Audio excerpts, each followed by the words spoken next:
या इलाही बख्श दे सईद को रोज़े हश्र तो। समीरुद्दीन चिश्ती साहब हैं, इनका सवाल ये है कि मूछें किस तरीके से रखनी चाहिए, क्या तरीका होना चाहिए, क्या मामला है। इसके ऊपर पूरी तफसील, काफ़ी लंबा ईमेल इन्होंने लिखा है, एक लाइन का सवाल है। और जो लोग ईमेल करते हैं ना, कभी कभी उनकी शिकायत होती है कि मैं ईमेल के जवाब नहीं देता। तो ईमेल को ना कोशिश करा करें कि सवाल को शॉर्ट से शॉर्ट अल्फाजों के अंदर लिखें। बहुत सारे लोग पूरा गाय का निबंध लिख के भेज देते हैं 6-7 पेज का। अब उसको मेरे पे इतना पढ़ने का टाइम नहीं होता और मैं पढ़ने से इरिटेट भी बहुत होता हूँ, क्योंकि पढ़ने में बाद आगे पढ़ के पीछे का ध्यान नहीं रहता कि सवाल में साहिल ने पूछा क्या है। इतना घुमा फिरा के सवाल को लाते हैं, पूरे ख़ानदान के चौखट से घुमा के लेकर आएंगे, 7 दर उसको छुआ के लाएंगे, तब जाकर वो सवाल पेश करते हैं। तो बड़े सवाल करने वालों से मेरी गुजारिश ये है कि सवाल को आप ऑडियो में रिकॉर्ड करके भेजें। हेल्प डेस्क का ऑप्शन मौजूद है, ईमेल में भी ऑडियो अटैच हो जाती है। तो आप मोबाइल में पहले सवाल को ऑडियो में रिकॉर्ड कर लें, फिर उसको भेजें। तो ऑडियो सुनकर जो है ना सवाल और आपकी कैफियत और आपका जो है ना सवाल पूछने का तरीका, और दूसरी बात ये है कि आप पूछना क्या चाहते हैं, सबसे आसान लफ्ज़ों में वो वाज़े हो जाता है। तो अगर सवाल बहुत ज़्यादा बड़ा है, उसको आपको एक्सप्लेन करने की ज़रूरत है कि आपके भाई ये सूरत हाल है, ऐसा ऐसा मामला है, तो कोशिश करें कि उसको ऑडियो में या वीडियो में रिकॉर्ड करके भेजें, तो वो सुनने समझने में ज़्यादा अच्छा होता है। फिर उसको आसानी से आदमी सुन सकता है, उसको पढ़ने में ज़्यादा दिमाग नहीं लगाना पड़ेगा। तो बस बहुत सारे लोग बहुत बड़े बड़े सवाल भेजते हैं ईमेल पर, या तो सवाल फिर शॉर्ट हो, कुछ लाइनों का हो, 5, 7, 10 लाइनों तक का हो कि भाई नमाज में ये मसला पेश आया है, क्या है, तो सवाल आसानी से समझ आएगा तो जवाब दे दिया जाएगा।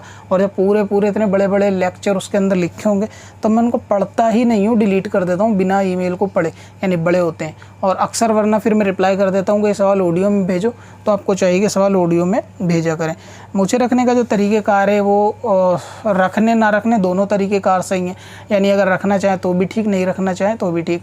एहतियात इसमें इस चीज़ की करी जाएगी कि मूँछों को होठों से मुराद ये ऊपर वाला जो होठ है ना, इसके ऊपर नहीं बाल आने चाहिए। बाज़ लोगों की मूछें इतनी बड़ी होती हैं कि उसके जो है ना बाल होठ को ढक लेते हैं, फिर इससे क्या होता है कि खाते पीते वक्त वो बाल जो है ना खाने पीने के अंदर इन्वॉल्व हो जाते हैं। तो ये देखने में थोड़ा सा घिन वाला होता है, अच्छा नहीं लगता।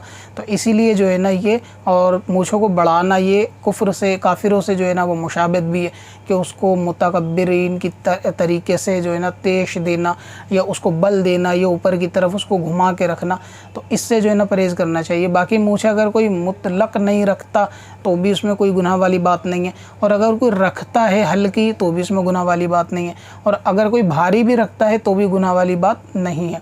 और जो मूछें कम करने का कहा गया है वो उससे मतलब ये कि होठ जो है ना इसकी गुंजाइश रहे कि खाने पीने में ना आए। बाकी घनी रखना चाहिए, यानी भारी से मुराद घनी तो रख सकता है। दूसरी बात ये है कि जो मूछों के साइड वाले हिस्से होते हैं, अगर कोई इसको बढ़ाना चाहता है तो इसको बढ़ा सकता है, इसमें कोई गुनाह या हर्ज वाली बात नहीं होती।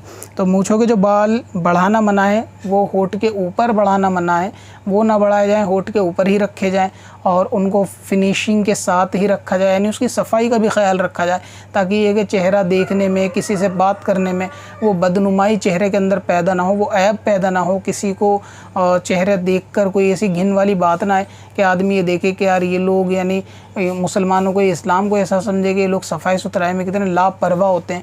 तो आदमी को इसलिए अपनी पर्सनैलिटी को लेकर, ओढ़ने पहनने के ढंग को लेकर हमेशा जो है ना इस चीज़ का ख्याल रखना चाहिए कि अगर आप माशरे में बाहर निकलते हैं तो आपका पहनावा कैसा होना चाहिए और आपका लिबास, आपका हुलिया किस तरीके का होना चाहिए, और इसी के अंदर मूछें और दाढ़ी और बाल वगैरह का संवारना या उसका अच्छा होना, ये भी इसके अंदर जो है ना तालीमात, इस्लाम की तालीमात के अंदर आता है। तो मूछों की फिनिशिंग का ख्याल रखें, और साइडों से अगर बढ़ाना चाहें तो साइडों से बाल मूछों के बढ़ा सकते हैं, इसमें कोई दिक्कत नहीं। बाकी होठ के ऊपर से परहेज़ करना चाहिए। कब से अपनी खताओं का शुमारा जाएगा।